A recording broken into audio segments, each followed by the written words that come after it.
what happens when you go to therapy as a couple?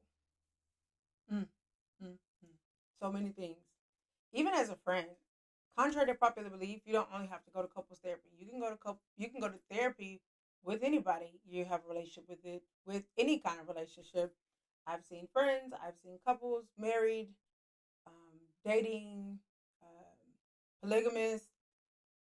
There's really everybody's welcome in therapy. If you just find the right therapist, that will. All therapists won't see all of these different types of people. I don't even do couples counseling anymore because it doesn't pay enough unless people pay out of pocket. And if people have insurance, they don't want to pay out of pocket. But if you can find a therapist for these things if you need them. So if you didn't know, now you know. Go and see who can help you with your relationship. And what I'm going to talk about today also applies for individual. If you're in individual therapy and the relation how you being in individual therapy will impact relationships you have even though those people are not in therapy, especially if those people are not in therapy. And the biggest thing, we just jump right on in, is yes, you've changed. Of course you did. That was literally the point. You went to therapy to change. The problem is nobody knows, including you and or the therapist, maybe even. It's hard to say how you're going to change, what change will look like, what exactly about you will change. You can change the way you laugh. You can change the way you think. You can change the way you talk. You can change the way you carry yourself. You can change everything. You can dress different after therapy. Not because the therapist told you to, but the way you see yourself and feel about yourself can or may change in therapy, that you can be unrecognizable from the inside out. And sometimes it's simple. Sometimes it's smaller things. Sometimes it's subtle things. But you really don't know until it happens. And that can catch everybody, including you, by surprise. I have clients all the time.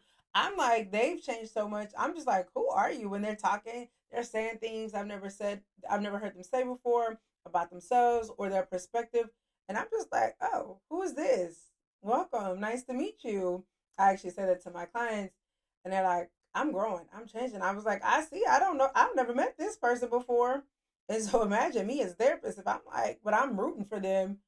Imagine anybody who doesn't want you to change or didn't expect you to change, how they will feel. They're gonna be like, they gonna side eye you, and they're gonna be like, why are you acting different? Because I'm in therapy. That like is because something had to change. Nothing changes if nothing changes. So I'm changing, so other things can change. I want my life to change, so I'm changing the way I approach life. But they will side eye you. They'll be, who you acting funny? Am I? Or are my boundaries no longer letting you benefit from me? Is it just not serving you the way it used to? You just mad you can't run over me anymore, take advantage of me anymore. Especially when it comes to family. Oh, they be big mad. My clients be telling me, my family said this and they don't like this. And I'm like,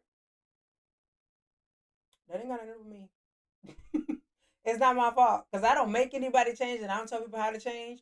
We talk and you decide what's working for you and what's not, and I just facilitate you on that journey. That's it. That's all. Don't come for me. Nobody. I'm just supporting them for what they already want for themselves. Okay. Um. But yeah, you've changed. If you didn't want anything to change, what you went to therapy for? I mean, granted, some people just go to have someone to listen to and validate them. But even someone listening to you and validating you consistently will change you because that's a powerful experience. You feeling validated, seen, and heard will boost confidence, will boost self esteem. So you are still going to change inevitably in some way or another that other people may not like. And you just have to say, why does me taking care of myself bother you so much? That's suspicious. That's really suspicious. So, yes, you've changed, and they should too. But I also want to say, if you are individual therapy, because nobody else will go or nobody thinks they need it, and if anybody who says I don't need therapy need it the most. But anyways, but the biggest thing I have to warn people and remind people is that it's you that's in therapy, and you cannot commit to therapy in effort of I'm going to do everything and learn all these things and get what I can out of therapy to take it back to my family so they can do things differently. That may or may not work, and I don't think you should even try.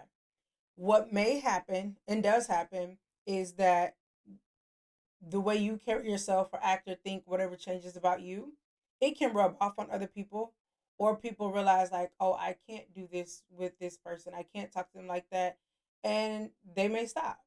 They may start treating you better. Now, don't do anything with that intention, because that's manipulation. Don't be trying to figure out how to get people to do what you want them to do. If that is your intention, that is manipulation. You do what's best for you because that's what you want to do. And if things come together and work out in the end, great. But you cannot be trying to change other people, because that's manipulative. You're part of the problem. You're just as bad as them at that point. It might look different, but the intentions are the same. Okay? And so a lot of people are like, oh, but my parent is still doing this, or this person still. They're not the ones in therapy. You are. And I get a lot of people who are like, oh, they are in therapy. People be lying in therapy. And I've had clients ask me directly, like, what if your clients are lying to you? You wasting your money and time. I'm at work. Like, if you want to sit up here and lie, don't say nothing. Like, just don't be going around saying like, "Oh, I didn't get nothing out of therapy. Therapy didn't help me." There's a lot of people in therapy going through the motions. Some people go to therapy before they're ready, and some people are just shamed and aren't comfortable opening up, and they do start out lying. But it's gonna catch up with you if the therapist knows what they're doing. Sometimes I call it out. Sometimes I don't. Sometimes I take a mental note, and then when it comes back around, and that lie bites them in the behind, I'm like, "Yeah, remember when you said?" And they was like, "Oh yeah, I was lying." I was like, "I know." But you see why that made us get to this point longer. You're just not having this one because you weren't honest about it before. Like that that makes therapy hard. You're the one not going to get anything out of it. You're the one here wanting help. So if you lie for whatever reason, it's just going to take you longer to get anything out of it. What you put into therapy is what you're going to get out of it. And so um you shouldn't lie. And if you feel like you need to lie, I don't know if you don't feel comfortable with your therapist, or maybe you're not ready for therapy yet. I don't know. Or talk about stuff that you don't want to lie about and work your way to the uncomfortable stuff. And a good therapist that is patient and understanding will try to lead you through that. Like I said, I don't mind people lying to me. Now, I will say clients that have been with me for a while and start lying along the way, I do get on them. Like, lie to yourself, don't lie to me. We here to work, and we can't work if you're lying. If you're gonna lie to yourself, you're gonna mess up everything we got going. So try it again. What's the truth? What do you really mean? What really happened? Because what you're saying does not make sense. I do hold my clients accountable because I want all of them to get something out of therapy, and my goal is for them to be able to go through life without me at some point, sooner than later. And if they go back to therapy, it's because something new has come up or happened, not because they didn't resolve it the first time they were in therapy. Ideally, that I'm not the best there is. I think I'm one of the greatest, but I'm human and I commit stuff. I can make mistakes, but I do try to get them in a good spot where once they get to a certain point in therapy, I'm like, you got this. Just believe in yourself. You have the skills. You just need the confidence to use them on your own. So, anyways, don't expect other people to change just because you're in therapy. Because if they want to change, they would be in therapy. And if they're in therapy and they haven't changed, they're probably lying, not going, or they're not really talking about nothing, or they're talking about things completely different. And to be fair, there may be other things that their therapist sees that they should be talking about or working on instead, that they haven't gotten to the things that are directly impacting y'all's relationship. So I'm not going to say everybody who's not changing is lying. Maybe they're working on something else. I don't know. I'm not the therapist. So remember, you're in therapy, not the other person, if that is true for you. And you're in therapy for you, not for them. Okay. And a lot of people are in therapy to recover or learn how to deal with or live with people who are not in therapy. That's just true. And there are a lot of people in therapy who are trying to manipulate other people. Okay. So nobody's safe. Now, when it comes to couples counseling, I learned so much doing couples counseling for a few years that changed my life in a lot of ways. In my perspective, I learned so much about people and the way people interact in relationships and marriages. And I saw beautiful marriages and I saw not so beautiful marriages, and I saw marriages become beautiful. I saw the ending of marriages. I saw ugly divorce cases. I've seen a little bit of everything, and I've learned from all of them. And I don't have anything to say about any of them personally, except that I learned along the way to caution people when they start couples counseling that this may give you a run for your money. I do want people to be cautious that a lot of people drag their partners to therapy as a form of manipulation, and a good therapist can see that and knows how to proceed without making a big deal about it. But there are some therapists who are agreeing to it or just unexperienced and don't realize when a partner is using therapy as a form of abuse. Okay. And so if you feel like you're suffering from that or a victim of that, I can't really say like pick another therapist because it may not be up to you, but you may be right. What you're feeling may be right because I could have been a victim of being that therapist, but my spidey senses and the Lord be I have great discernment, so I just knew something wasn't right, so I didn't allow. And then when things came ahead and more information came out, I'm like I knew something was off, and so that's why I handled it the way I handled it. But if I wasn't careful, that young lady could have ended up in a lot worse situation. Okay, so remember, therapists are human; they're not all great at their job. Okay, but when it comes to couples counseling, I always caution couples that this is this could be some of the greatest, hardest stuff you ever do in your relationship because relationships are hard. Even if they're meant to be, even if you're compatible, even if there's love, it's work and it's hard work. And I've seen couples do the work and it was impeccable the way things turned out, and it took a while, but they fought tooth and nail for their relationship. And I learned that if both people wanted to work, it will work. If both people want that person and love that person, they will do the work and they will make it work. So if you are working for your relationship by yourself, you know enough. You know what you need to know. Can people change? Yes. Will the therapist be able to convince them to want you or work for it? Probably not. It's possible. Anything's possible, right? But just keep that in mind. So things that catch people off guard in couples counseling is there's usually a point where there's new information. And when I say new information, it's new to you.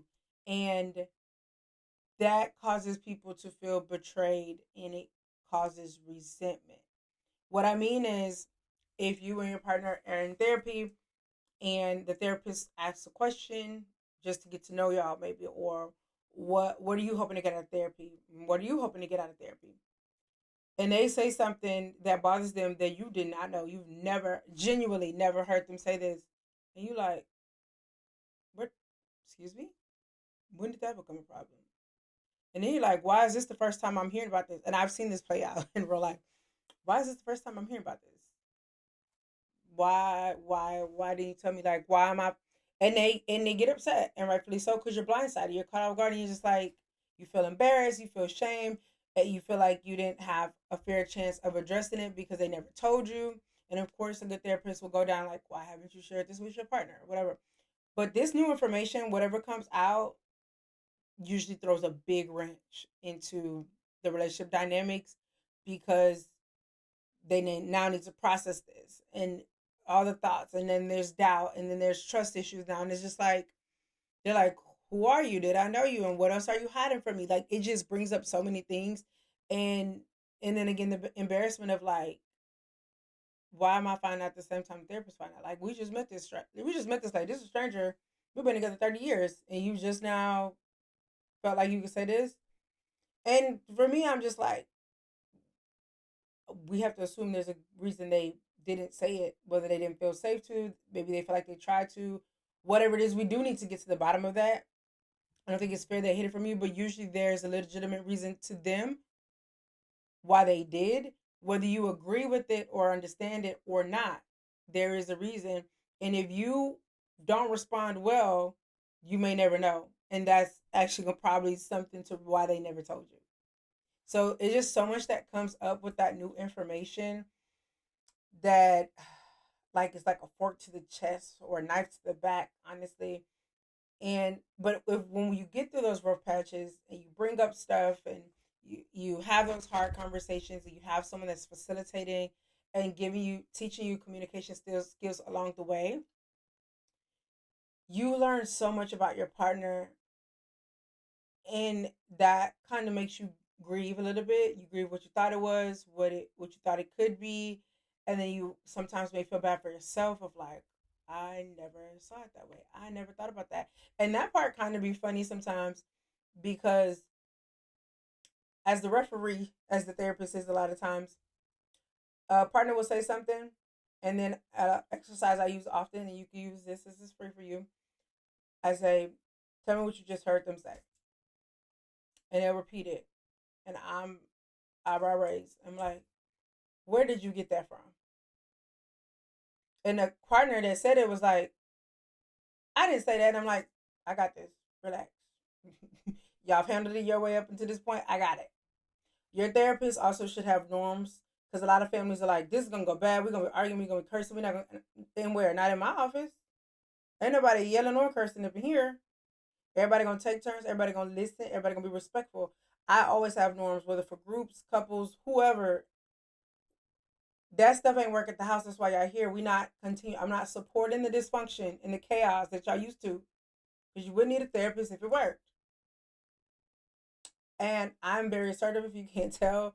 So I be regulating respectfully. I've never had an issue, never had a fight, but I be regulating respectfully. I don't play with me. Don't do that. Don't be And I know how to address people depending on the person, the type of person, and all the things. I respect cultures and all those things. So take what I'm saying with a grain of salt. I'm not. Sometimes I do talk the way I'm talking to y'all, but other times I read the room. I'm very good at that. Um, I know what I'm doing. I'm a professional at the end of the day. On here, I'm having fun. In my office, which this is technically my office, but you get what I'm saying.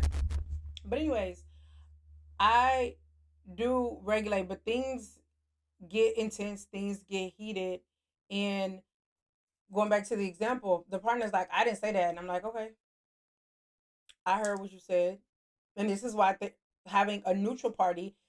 This happens in some families that where people can be neutral, which is rare. It's very, very rare. But when you have a supportive community of people who want the relationship to work and will be honest and give you as much unbiased, because there's gonna be some bias because they love you and care about you and know you, they can say who's right and who's wrong and be neutral of like, no, you was wrong for that. But most people don't have that. So that's why going to a therapist is good. And it doesn't mean your relationship is bad. It doesn't mean y'all need a divorce. It doesn't mean, now I will say a lot of times when men decide to go, it's too late. Most of the time. It can go the other way. But for the most part, that's kind of how that goes. But so partner A says something, partner says, I heard them say this. Partner A is like, are you deaf? And I'm just like, um, that's what you heard. Because sometimes I'm literally like, are you being serious? Or are you being funny? Like, are you being spiteful? Because sometimes people are. Sometimes our people are being childish. And I'm just like, how did you? They said this, so how did you get that? And when I ask that question, they sometimes they can explain, sometimes they can't. But most of the time they're like, well, because I know because of this, and then this happened before, so this. And I was like, but that's not even what we are talking about. Like, that's not even relevant in this particular situation. Sometimes it might be. But I was like, because when there's a lot of unresolved issues, you bring that issue into a new issue and tie them together because you want a resolution to the other one when they can be completely separate. And sometimes you don't do that on purpose, but that is what's happening. And so a lot of times when couples are arguing, they're not arguing what they think they're arguing about, which is why the communication skills is a big thing. They're they're arguing from two different places about two different things or about 10 different things, and they don't realize that, and they're just talking over each other because they everybody just wants to be heard, but no one's validating each other because y'all not even talking about the same thing. And so when couples start practicing that, what did you hear them say, then they learn if the person repeats it back and like, okay, cool. And then usually the other person is like, because sometimes too, I will have the partner who spoke, I say it a different way. And other times, I would say, this is what I heard. And then the partner A would be like, exactly, that's what I said. That's what I meant. And I was like, that's what I got out of it. But you know why I got that out of it? Because I'm a neutral third party. I'm not upset with them. I'm not still mad at them from last night. I'm not mad at them for 5 years ago. I'm just innocent, neutral third party. So I'm like, this is all I heard. Could that partner have meant more? Yes, but we'll get to that when we get to that. But for what they said, that's what I heard. And then we'll get into like, where's the disconnect? And but then that usually causes some issues when they're like, I've been saying that, why you get it when she said it, but she being me, why you get it when she said it, but I've been saying that for 3 years, and we get into that too. And so there's a lot of picking through, not nitpicking, but picking through all these little things to figure out what's going on, why y'all acting like this, why y'all talk to each other, like why do y'all keep missing each other? And it's hard. There's couples I saw show up week in and week out, and they be crying, they be frustrated. I'd have to, don't cut me off. Excuse me, I'm talking now. Please hold. Wait your turn. I've had to do that. And I just imagine like they're not coming back next week, and they show up on time. And we have rules for what they could talk about outside of therapy and in therapy and all the things. And I just would see them come back every week. And I asked them, I said, do y'all think this is worth it? And it wasn't because I didn't. I genuinely was curious. And they're like, yeah, I don't hate them. I want to be with them. This sucks and it's irritating and annoying, but I still want to be with that person. Then like they looked at me like, "Are you crazy? This my man. This my woman. Like this my wife. This my husband. We talking about we here to make this work. So it don't matter how mad we are. They were like, at the end of the day, that's who I want to be with. This is just a frustrating situation, and I'm just and that perspective really made a difference in couples fighting for their relationships. They had to feel that way to some degree for it to work, and so every week they'd be mad about something or still mad from the last session because I would tell them, don't talk about this when we get off here. Leave it here. Y'all not ready to discuss it. And there's other times I would say, y'all could talk about it. Y'all only got this long to talk about it, and this is how you would talk about it. I would give them rules and parameters and boundaries for those conversations. And week in and week out, and I'm just like, oh, they are really, and they did it. They did it. They did the sessions. They did the work, and they tell me now how things are so much different from how I remember them. And they'll say, like, if I just see one of them now, they'll be like, "Oh, it ain't like that no more." And, they'll thank me or whatever. But I love what I do, so I don't really need a thank you. I appreciate them, but I'm just, and so I've seen them do the work, and I just want that to encourage people because there's an attack on relationships and healthy relationships, and there's so much confusion going on in the dating and relationship space. There are healthy relationships, but healthy relationships do include not getting along. There's things you're not gonna like about somebody. Guess what? You're annoying too. We're all hard to live with. We all have things. Nobody's perfect. Just because they give you the ick does not mean it's a deal breaker. It's just annoying. But you're annoying too, contrary to popular belief. But that doesn't mean it. Sometimes things are insufferable, and if it is, then that should be non-negotiable. But other things you need to just let it be. Like let it go. It's fine. It's not the end of the world. Like if this person is respectful and caring and thoughtful and generous and you are attracted to them, because I do think that's important, then if they like to leave their shoes by the bed, leave the shoe there or pick it up. Like you cannot be in a relationships over stuff like that. Anyways, that's a different rant. But I just want to talk about relationships and therapy and relationships being brought into therapy.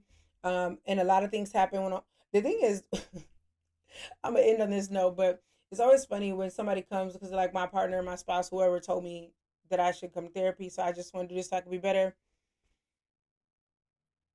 Only to find out that don't really be the problem, which is not really a shock. But also, the person that sent them to therapy now be mad, and they be like, "What did Joy tell you? Joy must have said something. Y'all must have talked about this in therapy. You told them to go to therapy. Now you telling them they need to stop going to therapy because it's not going because you had other intentions when you told them to go. Now you realize you need to be here too because now you want to tell your side of the story.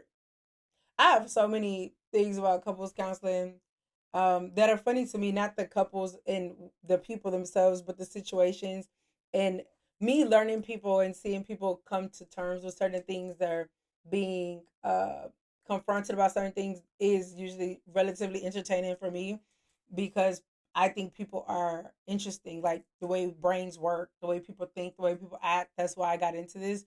So it's all like I have fun learning And when I interact with people, I learn more about people and different types of people and the way people think. And it's literally my favorite thing. And now I get to share it with you guys. So hope this helps.